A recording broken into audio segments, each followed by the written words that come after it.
Well, it started as a bread factory in the 1900s and now produces beer. Our very own Peter Dills visits the Mission Brewery in San Diego.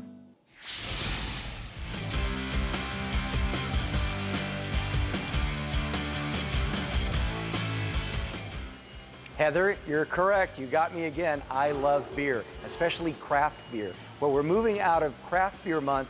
We're moving into Father's Day, and I'm in San Diego, home of the Chargers and the Padres. Yep, they're famous for their sports, but I got a feeling San Diego is going to be famous for their craft beer as well. We're actually at a craft brewery right here in San Diego. In a couple seconds, we're going to talk to the owner, Dan Sellis, and he's going to take us step by step how he got involved in the craft beer business. But first, we better try the beer. Andy. That's good. On with the show.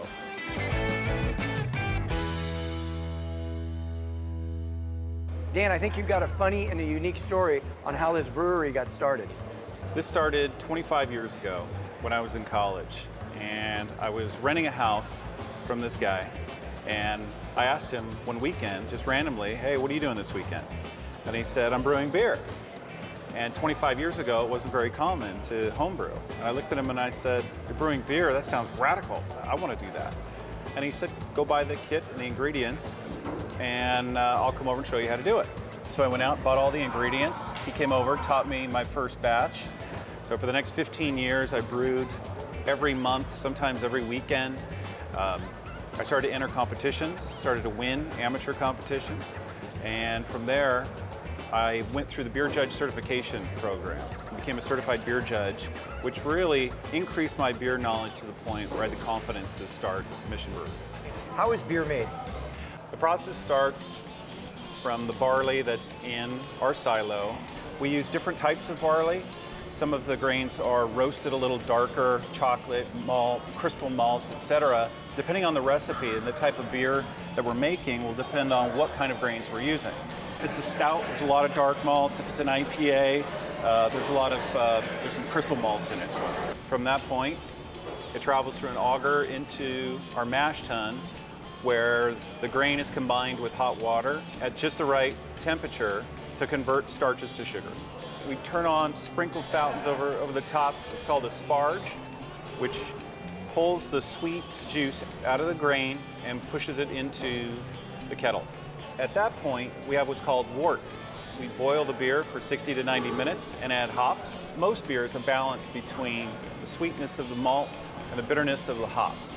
So adding the proper amount of hops into the kettle is very important. Too many hops, it's too bitter. Too few hops, it's too sweet. And again, depending on the type of beer that you're making, you want to have that balance just right. So in the kettle, we do our initial hopping that adds the bitterness. Midway towards the end, we add more hops, and that adds the flavor, hop flavor to the beer.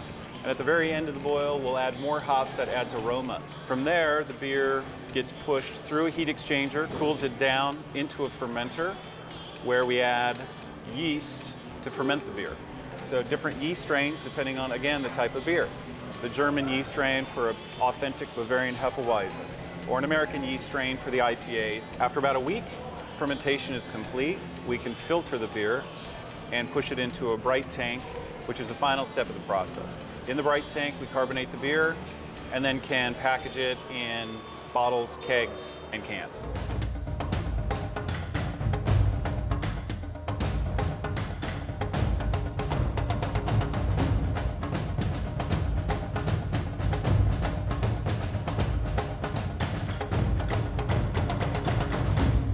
You are the only craft beer company in the United States that is actually doing a 32-ounce can. That's true. It is the only line of its type in existence. And the end result? Delicious beer. Cheers. Cheers.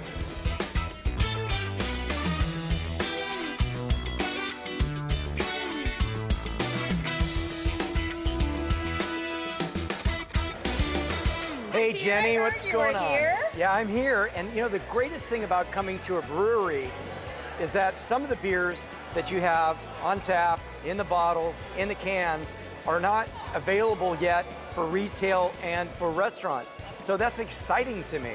Absolutely, such as our Cortez Gold Belgian style blonde ale.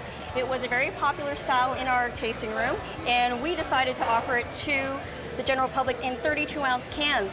So Peter, just remember this is a working brewery, and people can come right into our tasting room and enjoy all these wonderful beers.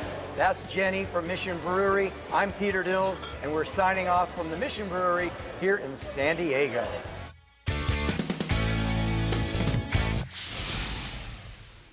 Thanks, Peter, and you can follow Peter on Twitter, King of Cuisine.